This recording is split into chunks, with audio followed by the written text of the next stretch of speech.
নিজ কার্যালয়ে pay scale নিয়ে কর্মচারীদের সাথে বৈঠকে সুখবর দিলেন তারেক রহমান। তো দর্শক, নবম পে স্কেলের আজকের সবচেয়ে গুরুত্বপূর্ণ নিউজটি শেষ পর্যন্ত দেখুন এবং শুরুতেই চ্যানেলটি সাবস্ক্রাইব করে রাখুন পরবর্তীতে নবম পে স্কেলের সকল আপডেট সবার আগে পেতে। তারেক রহমানের নিজ কার্যালয়ে অনুষ্ঠিত বৈঠকে সরকারি কর্মকর্তা ও কর্মচারীদের দীর্ঘদিনের প্রতীক্ষিত সুখবর দিলেন তারেক রহমান। বৈঠকে প্রধানমন্ত্রীর উপস্থিতি এবং সরকারি নির্দেশনার মাধ্যমে পে স্কেল সংশোধন নিয়ে সরকারি কর্মকর্তাদের সঙ্গে বিস্তারিত আলোচনার আয়োজন করা হয়। এটি ছিল কর্মচারীদের জন্য একটি বিশেষ মুহূর্ত। কারণ দীর্ঘদিন ধরে পে স্কেল এবং বেতন কাঠামো সংক্রান্ত দাবিগুলো তারা সরকারের যথাযথ গুরুত্ব পাবে কিনা সেই বিষয়ে আশঙ্কিত ছিলেন। বৈঠকের শুরুতেই তারেক রহমান সরকারি কর্মকর্তা ও কর্মচারীদের স্বাগত জানিয়ে বলেন, সরকারি সেক্টরের কর্মীরা দেশের উন্নয়নের মূল চালিকা শক্তি। তাদের সুষ্ঠু বেতন কাঠামো এবং সামাজিক নিরাপত্তা নিশ্চিত করা আমাদের অগ্রাধিকার। তিনি আরো বলেন যে আধুনিক পে স্কেল বাস্তবায়ন এবং নতুন বেতন কাঠামো প্রণয়নের জন্য ইতিমধ্যেই সরকারের বিভিন্ন বিভাগ প্রয়োজনীয় পদক্ষেপ গ্রহণ করেছে। তিনি সংশ্লিষ্ট কর্মকর্তাদের নির্দেশ দেন যে দ্রুত সময়ের মধ্যে সংশ্লিষ্ট প্রতিবেদন ও সুপারিশ গ্রহণ করে বাস্তবায়ন নিশ্চিত করতে হবে। বৈঠকে তারেক রহমান আরো সুখবর দেন যে এই সপ্তাহের মধ্যে সরকারের চূড়ান্ত সিদ্ধান্ত জারি করা হবে এবং ঈদের আগে সরকারি কর্মচারীদের জন্য আংশিক পে স্কেল বাস্তবায়ন সম্পন্ন করা হবে। তারেক রহমান আরো বলেন, এটি কর্মচারীদের দীর্ঘদিনের দাবির প্রতি সরকারের দৃঢ় অঙ্গীকারের প্রতিফলন এবং সেই সঙ্গে সরকারি সেবার ধারাবাহিকতা এবং কর্মক্ষেত্রে উদ্দীপনা বজায় রাখার জন্য একটি গুরুত্বপূর্ণ পদক্ষেপ। তো দর্শক, প্রধানমন্ত্রী তারেক রহমান বৈঠকে বলেন, আমরা চাই সরকারি কর্মচারীদের জীবনের মান উন্নত হোক, তাদের শ্রমের সঠিক মূল্য দেওয়া হোক এবং দেশের প্রশাসনিক কাঠামো আরো দক্ষ ও স্বচ্ছ হোক। এজন্য আমরা একগুচ্ছ পদক্ষেপ গ্রহণ করেছি যা আগামী মাসগুলোতে কার্যকর হবে। তার এই বক্তব্যে উপস্থিত কর্মকর্তাদের মধ্যে উল্লাস এবং আশাবাদ সৃষ্টি হয়। তো দর্শক, ভিডিওটির এই মুহূর্ত পর্যন্ত যারা দেখছেন চ্যানেলটি সাবস্ক্রাইব করে রাখুন পরবর্তীতে নবম পে স্কেলের সকল আপডেট সবার আগে পেতে।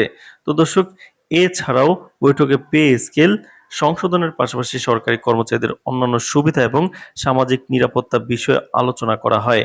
তারেক রহমান কর্মকর্তাদের সঙ্গে শেয়ার করেন যে সরকারের লক্ষ্য শুধু বেতন বাড়ানো নয়, বরং কর্মচারীদের কাজের পরিবেশ, প্রশিক্ষণ, অগ্রগতি এবং সামাজিক কল্যাণের উপরও নজর দেওয়া। তিনি বলেন, যদি আমরা কর্মচারীদের মোট মান বৃদ্ধি করি, তারা আরো উদ্যম ও দক্ষতার সঙ্গে দেশের সেবা দিতে পারবে। এটি আমাদের জন্য উপকারী। সবাই উপস্থিত ছিলেন বিভিন্ন বিভাগের কর্মকর্তারা যারা সরকারি কর্মকর্তাদের দৈনন্দিন সমস্যার সাথে সরাসরি যুক্ত। বৈঠকের সময় তারা বিভিন্ন সমস্যা ও প্রস্তাবনা উপস্থাপন করেন। কর্মচারীরা উল্লেখ করেন যে বর্তমান বেতন কাঠামো অনেক ক্ষেত্রে সময় উপযোগী নয় এবং বর্তমান মূল্যস্ফীতির সঙ্গে মানিয়ে নিতে হিমশিম খেতে হয়। তারেক রহমান এসব সমস্যা গুরুত্ব সহকারে শোনেন এবং সংশ্লিষ্ট বিভাগে দ্রুত সমাধান করার নির্দেশ দেন। কর্মচারীদের প্রতিক্রিয়াও ইতিবাচক। বৈঠক শেষে একজন কর্মকর্তা বলেন, আমরা দীর্ঘদিন ধরে এই মুহূর্তের অপেক্ষায় ছিলাম। প্রধানমন্ত্রীর সরাসরি নির্দেশ এবং আশ্বাস আমাদের মধ্যে আত্মবিশ্বাস সৃষ্টি করেছে। আশা করি খুব শিগগিরই নতুন বেতন কাঠামো বাস্তবায়িত হবে। অন্য একজন কর্মকর্তা বলেন, এ ধরনের সরাসরি বৈঠক এবং স্বচ্ছ আলোচনার মাধ্যমে যে সিদ্ধান্তগুলো আসছে তা আমাদের জন্য অত্যন্ত উৎসাহজনক। এটি শুধুমাত্র আর্থিক নয়, আমাদের কর্মজীবনের মান উন্নয়নে বড় ভূমিকা রাখবে। তো দর্শক, ভিডিওটির এই মুহূর্ত পর্যন্ত যারা দেখছেন চ্যানেলটি সাবস্ক্রাইব করে রাখুন পরবর্তীতে নবম পে স্কেলের সকল আপডেট সবার আগে পেতে। তো দর্শক, বৈঠকে পে স্কেল সংশোধনের পাশাপাশি সরকারি কর্মচারীদের অন্যান্য সুবিধা এবং সামাজিক নিরাপত্তা বিষয়ে আলোচনা করা হয়। তারেক রহমান কর্মকর্তাদের সঙ্গে বলেন যে কর্মচারীদের প্রতিক্রিয়া ইতিবাচক ছিল সেখানে। বৈঠক শেষে একজন কর্মকর্তা বলেন, আমরা দীর্ঘদিন ধরে এই মুহূর্তের অপেক্ষায় ছিলাম। প্রধানমন্ত্রীর সরাসরি নির্দেশ এবং আশ্বাস আমাদের মধ্যে আত্মবিশ্বাস সৃষ্টি করেছে।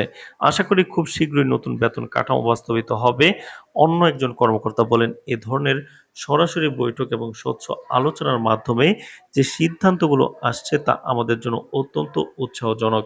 তো দর্শক, সারসংক্ষেপে বলা যায় তারেক রহমানের এই উদ্যোগ সরকারি কর্মচারীদের দীর্ঘদিনের দাবিকে সরকার গুরুত্ব সহকারে বিবেচনা করছে এবং তাদের কল্যাণে বাস্তব পদক্ষেপ নিচ্ছে যা দেশের প্রশাসনিক কাঠামোর জন্য নতুন দৃষ্টান্ত স্থাপন করবে।